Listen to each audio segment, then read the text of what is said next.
Lino Ventura, 10 choses à savoir sur l'un des acteurs préférés des Français. 1. Il a gardé sa nationalité italienne, né à Parme et arrivé en France en 1926. À l'âge de 7 ans, Angiolino Ventura n'a jamais voulu abandonner sa nationalité italienne, ce qui lui occasionna des soucis pendant la guerre où il dut se cacher à Paris afin de ne pas être enrôlé dans l'armée du DUS.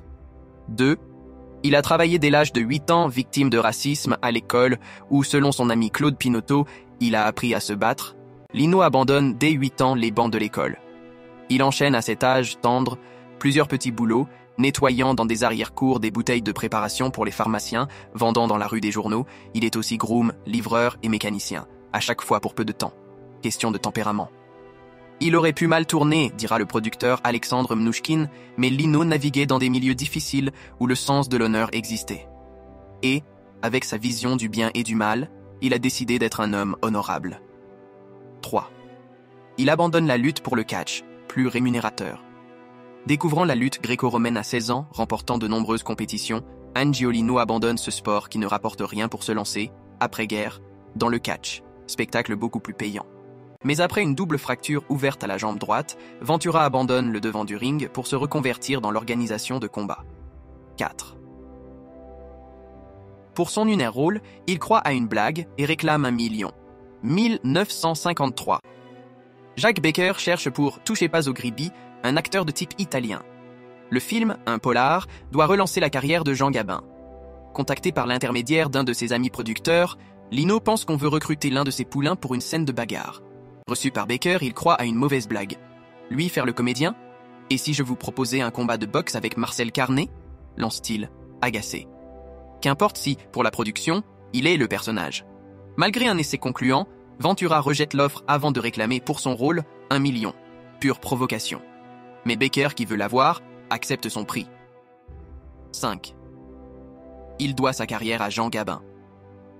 Autre exigence, en préalable à son tournage sur Touchez pas au Grisby, qu'il soit reçu par son partenaire principal, Jean Gabin, lequel le salue d'un monsieur et lui serre la main. S'il ne m'avait pas reçu, je serais reparti et n'aurais jamais fait de cinéma, confiera Ventura. 6. Acteur, il conserve ses premiers métiers.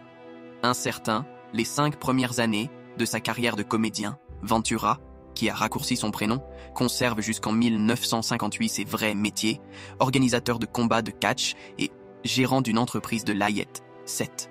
Il n'avait pas d'agent et choisissait par conséquent seul ses rôles, avec pour critère son flair, son instinct. S'il accepte souvent les rôles de truand, il y met une condition, que ses gangsters aient une moralité. Sous le vernis des différents personnages qu'il incarne, Ventura affirme, en effet, vouloir se retrouver. À mon sens, prétend-il, un véritable acteur, c'est quelqu'un comme Laurence Olivier, capable un jour d'être Richard III, le lendemain de jouer dans La Dame aux Camélias. 8.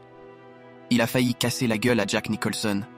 C'est Gérard Houry qui l'évoque, en creux et sans citer ouvertement son nom, dans ses mémoires, quand il parle de cet acteur américain qui, lors d'un déjeuner d'affaires pour monter un film en commun, proposa à Lino une ligne de coke. Ventura, foudrage, se contint pour ne pas mettre son poing au visage de la star de Chinatown. Mais il refusa net de tourner avec lui. 9. Il a rejeté le vieux fusil, Apocalypse Now et La Chèvre. Ventura, parce qu'il ne les sentait pas, a refusé un grand nombre de bons films. Fâché avec Jean-Pierre Melville, qui lui offrit pourtant 2 très grands rôles, dans Le Deuxième Souffle et L'Armée des Ombres, il laisse Le Cercle Rouge à Bourvil.